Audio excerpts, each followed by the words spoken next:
Hello दोस्तों, क्या आपने कभी एक ऐसे आंदोलन के बारे में सुना है जो पेड़ से रिलेटेड हो? नहीं सुना।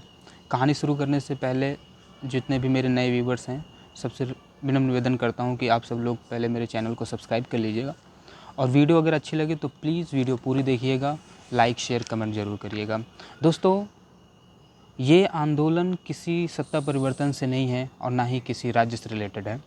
ये आंदोलन है एक ऐसी महिला के ऊपर जिन्होंने अपने प्राणों की आहुति सिर्फ़ और सिर्फ पेड़ को बचाने के लिए दे दी। दोस्तों, मध्यकालीन राजस्थान से हमें पर्यावरण चेतना का एक सुदूर उदाहरण मिलता है। बिश्नोई संप्रदाय के संस्थापक जाम्बोजी, जिनका जन्म 1451 में हुआ था और उनकी मृत्यु 1536 ईस्वी में हुई थी, इनके द्वारा अपने अनुयायियों के लिए 29 नियम दिए गए थे। इन्हीं 29 नियम में से 20 + 9 का मतलब होता है इनके जो है 20 और 9 के कारण ही इन संप्रदाय का जो नाम पड़ा वो बिश्नोई संप्रदाय पड़ा। इनमें से अधिकांश लोग जो है पर्यावरण की रक्षा के लिए वहाँ पर अपना जीवन यापन करते थे, पशुपालन खेतीबाड़ी का काम किया करते थे और इन नियमों में जो सख्त नियम था वो था वृक्ष को काटना और पशुवध मतलब पशुओं की हत्या करना। इन नियमों में साफ साफ उल्लेख उनके गुरुजी ने किया था कि ये आपको जीवन में नहीं करना है। दोस्तों, उस इलाके में जो बिश्नोई संप्रदाय का जहाँ इलाका रहा करता था, वहाँ उस गांव का नाम ही खेजड़ली गांव पड़ गया था और वहाँ पर खेजड़ी के ढेर सारे पेड़ हुआ करते थे। खेजड़ी एक ऐसा पेड़ होता है जो राजस्थान के तप्त मौसम में भी जो है पनप पाता था और हरियाली भी चारों तरफ देता था। उसके साथ साथ उसकी जो फलियां होती थीं उसमें जो है वहाँ के लोगों के लिए खाने का भी इंतज़ाम हो जाया करता था। दोस्तों, क्यों अमृता बिश्नोई जी ने अपने प्राणों की आहुति खेजड़ी पेड़ को बचाने के लिए दिया? ये कहानी शुरू होती है सन 1730 ईस्वी में।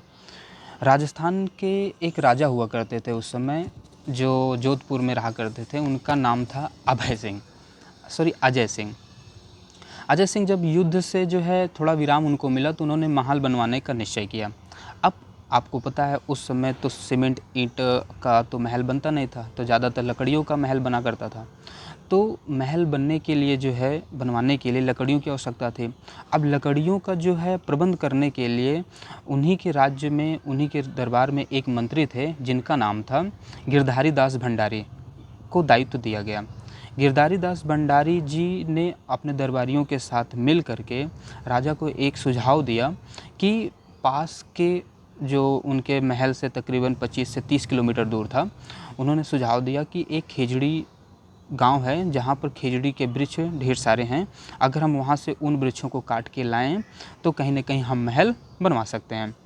राजा को जो है गिरधारी दास भंडारी की बात अच्छी लगी और उन्होंने जो है उनको जो है अनुमति दे दी।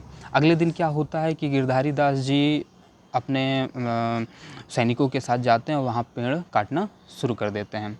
उसी गांव में अमृता देवी बिश्नोई, जो उस समय 42 साल की थीं, अपनी 3 पुत्रियां और अपने पति के साथ रहा करती थीं। उनकी 3 पुत्रियों का नाम क्रमशः ये है कि आसू, रत्नी, भागूबाई और पति का नाम रामू खोट था।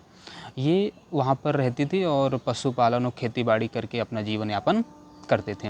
जब वो वृक्ष पेड़ के कटने की आवाज़ सुनी तो घर से बाहर आती हैं और देखती हैं कि पेड़ काटे जा रहे थे।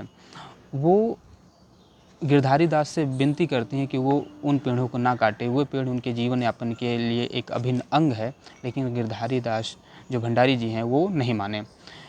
पेड़ों को बचाने के लिए बिश्नोई जी और उनकी तीनों पुत्रियां उन वृक्षों से लिपट जाती हैं और जो भंडारी हैं वो उनकी जो है गर्दनें धड़ से अलग करवा देता है। ये देखते देखते तकरीबन वहाँ की जो है 363 लोगों ने पेड़ों की रक्षा के लिए अपने जानों की बलि दे दी। ये खबर जो है आग की तरह फैल गई। तकरीबन 80 गांव के लोगों ने इसका विरोध किया और जब ये बात जो है राजा के पास पहुंची तो राजा को यह जानकर बड़ा दुख हुआ और उन्होंने तुरंत जो है निर्देश दिया कि वहाँ से वृक्ष ना काटे जाएं। वहाँ के लोगों को बुलाकर राजा ने जो है ताम्रपत्र भी दिया और सख्त निर्देश दिया, कानून बनाया कि खेजड़ी के वृक्ष को राजस्थान में अब नहीं काटा जाए।